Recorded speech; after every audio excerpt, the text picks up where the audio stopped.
कारक। आज मैं कृष्ण प्रसाद मिश्र, राजकमल सरस्वती विद्या मंदिर का आचार्य,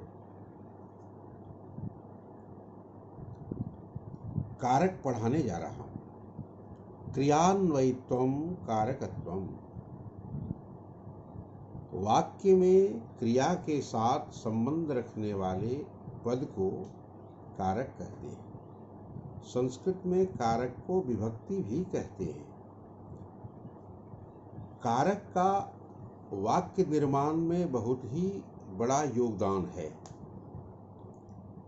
जिस प्रकार हम किसी भी क्रिया को संपन्न करते हैं, उसमें अनेक प्रकार के पद संबंधी अवयवों की आवश्यकता होती है, तभी हम कारक का निर्माण कर पाते हैं। जैसे कोई सामान बनाते हैं तो उसमें हम अनेक प्रकार के कुछ न कुछ साधनों की जरूरत महसूस करते हुए सब मिलकर के एक क्रिया को संपन्न करते हैं।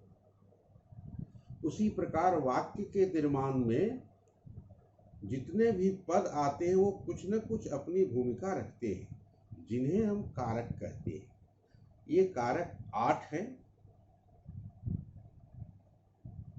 यहाँ चार्ट के द्वारा समझाया गया है कि पहचानने के लिए कारक के कुछ चिन्ह भी निर्धारित हैं। जैसे कर्ता, प्रथम कारक है कर्ता, उसका चिन्ह ने और शून्य।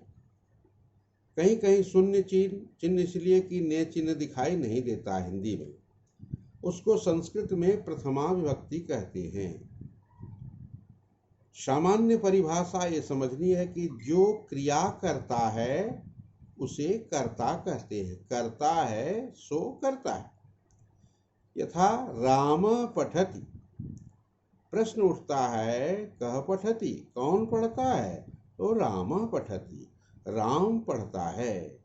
तो पढ़ने की क्रिया राम करता है, इसलिए राम कर्ता कारक है, अर्थात प्रथमा विभक्ति। दूसरा क्रम आता है कर्म, कर्म कारक, जिसका भी चिन्ह है को और शून्य। ये हिंदी में चिन्ह प्रयोग किए जाते हैं। इसको विभक्ति में हम कहते हैं द्वितीया विभक्ति, अर्थात क्रिया का फल जिस पर पड़ता है या कर्ता जिस काम को करता है उसे हम कर्म कारक अर्थात द्वितीया विभक्ति कहते हैं। जैसे राम पुस्तकम पठति, राम किम पठति, राम क्या पढ़ता है? तो राम पुस्तकम पठति, पढ़ने की क्रिया का फल पुस्तक पर पड़ता है, इसलिए पुस्तकम कर्म कारक अर्थात द्वितीया विभक्ति।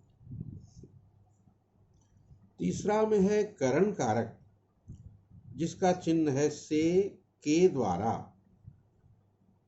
इसको तृतीया विभक्ति कहते हैं, क्यों क्रम में 3 आता है, इसलिए तृतीया विभक्ति। कर्ता जिससे क्रिया करता है, यानी जिस साधन से क्रिया करता है या जिसके साथ क्रिया करता है, उसे करण कारक कहते हैं या तृतीया विभक्ति भी कहते हैं। जैसे राम कलमेन लिखति, राम लिखति केन, राम लिखता है किससे? कलमेन, कलम से। कलमेन तृतीया विभक्ति में पढ़े। जिसके साथ क्रिया करता, राम मित्रेन सह पठति, राम मित्र के साथ पढ़ता है। किसके साथ? मित्र के साथ, इसलिए मित्रेन तृतीया विभक्ति। चौथे क्रम में आता है संप्रदान कारक। संप्रदान का चिन्ह है को के लिए, अर्थात चतुर्थी विभक्ति।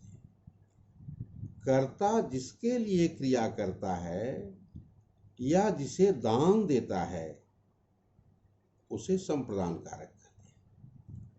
जैसे राम मित्राय फलम आनयति, राम फलम आनयति कस्मै? मित्राय। राम फल लाता किसके लिए? मित्र के लिए।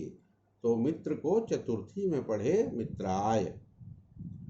या जिसे दान दिया जाता है, राम मित्राय फलम ददाति, राम मित्र को फल देता है। किसको देता है? तो मित्राय, इसलिए मित्राय में भी चतुर्थी विभक्ति है। पांचवा क्रम आ जाता है अपादान, इसका चिन्ह है से, अलगाव अर्थ में, और विभक्ति पंचमी। कर्ता जिससे अलग होता है, जिससे डरता है, जिससे पढ़ता है, जिससे रक्षा पाता है, ये सभी अपादान कहलाते हैं। जैसे राम गृहात आगच्छति, राम घर से आता है। कहाँ से आता है? गृहात, घर से अलग हो रहा है। राम श्यामात बिभेति, राम श्याम से डरता है। किससे डरता है? बिभेति, कस्मात बिभेति? श्यामात, श्याम से डरता है। श्यामात में पंचमी विभक्ति पड़े। राम शिक्षकात पठति, राम शिक्षक से पढ़ता है। किससे पढ़ता है? शिक्षक से, इसलिए शिक्षकात पंचमी विभक्ति। राम धर्म पापात रक्षति, धर्म पाप से बचाता है। धर्म किससे बचाता है? पापात, पाप से रक्षा करता है, इसलिए पापात में पंचमी विभक्ति। छठा क्रम में आता है संबंध, जिसका चिन्ह है काके की, रारेरी, नानेनी। काके की सारे संबंध में सभी संज्ञा पद में लगते हैं, और वह, यह इत्यादि सर्वनाम में। और रारेरी केवल तुम और मैं के साथ, आपके साथ नानेनी लगता है। अपना, अपने, अपनी, तुम्हारा, तुम्हारे, तुम्हारी, मेरा, मेरे, मेरी, उसका, उसके, उसकी, राम का, राम के, राम की। इसको कहते हैं षष्ठी विभक्ति। यह है कर्ता जिससे संबंध रखता है। सिर्फ कर्ता जिससे संबंध रखता है वो संबंध कारक कहलाता है। जैसे राम मोहनस्य मित्रम अस्ति, राम मित्र है। किसका? मोहन का मित्र है, इसलिए मोहनस्य षष्ठी विभक्ति, राम मोहनस्य मित्रम अस्ति। साथ में अधिकरण कारक है, जिसका चिन्ह है में पर, और इसकी विभक्ति का नाम है सप्तमी। इस विभक्ति का नाम है सप्तमी, क्योंकि सात क्रम में है। क्रिया का जो आधार हो,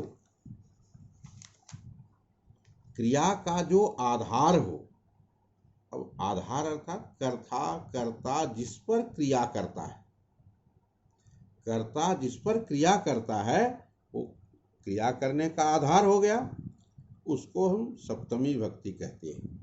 जैसे पुस्तकेषु ज्ञानम अस्ति, ज्ञानम है कर्ता, ज्ञान कहाँ है? पुस्तकेषु, पुस्तकों में, इसलिए पुस्तकेषु सप्तमी विभक्ति है। राम गृहे पठति, राम पढ़ता है। राम पठति, पुत्र पठति, गृहे पठति, घर में पढ़ता है। गृहे आधार है। और आठवां में संबोधन, हे, रे, भो, ये चिन्ह है इसके। संबोधन को संबोधन ही कहते हैं, अष्टमी विभक्ति नहीं कहते हैं, क्योंकि यह प्रथमा ही है। जिसे पुकारा जाए उसे संबंध कहते हैं, संबोधन कहते हैं, सॉरी। जिसे पुकारा जाए उसे संबोधन कहते हैं, और इसको प्रथमा विभक्ति में ही रखते हैं। जैसे हे राम अत्रैव पठ, हे राम यहीं पढ़ो। यहाँ अष्टमी विभक्ति नहीं कहे, इसलिए कि यह कर्ता में ही राम को पुकारा गया है। अत्रैव पठ, तुम यहीं पढ़ो, यहाँ तुम छिपा हुआ है, इसलिए राम को प्रथमा विभक्ति में ही कहते हैं।